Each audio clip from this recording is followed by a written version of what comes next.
शुभ सकाळ मंडळी, श्री स्वामी समर्थ. सो आज पुन्हा एकदा मी केरळची डिश घेऊन आलेली आहे, ज्याचं नाव आहे वेळाप्पम आणि इष्टू करी. तो त्याची तयारी आत्याने काल सकाळपासूनच केलेली. काल सकाळीच तांदूळ भिजत घातलेले, जसं की डोशासाठी घालतो तसं. आणि हे बघू शकता, कुकरमध्ये त्यांनी बटाटा, कांदा, गाजर, मिरची वगैरे शिजायला टाकलेलं. आणि हे जे आहे, हे खोबरं एकदम बारीक करून घ्यायचं मिक्सरमध्ये आणि त्याचा रस पूर्ण काढून घ्यायचा दुधासारखा, बघू शकता.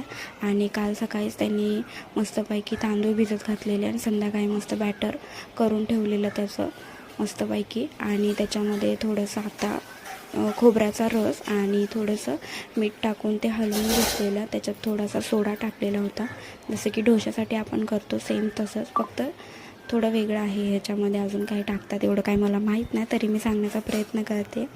आणि इकडे सगळ्या भाज्या म्हणता येणार नाही, बटाटा, गाजर वगैरे मस्त शिजवून घेतलेलं होतं. आणि त्याला फोडणी द्यायच्या वेळेस त्याच्यामध्ये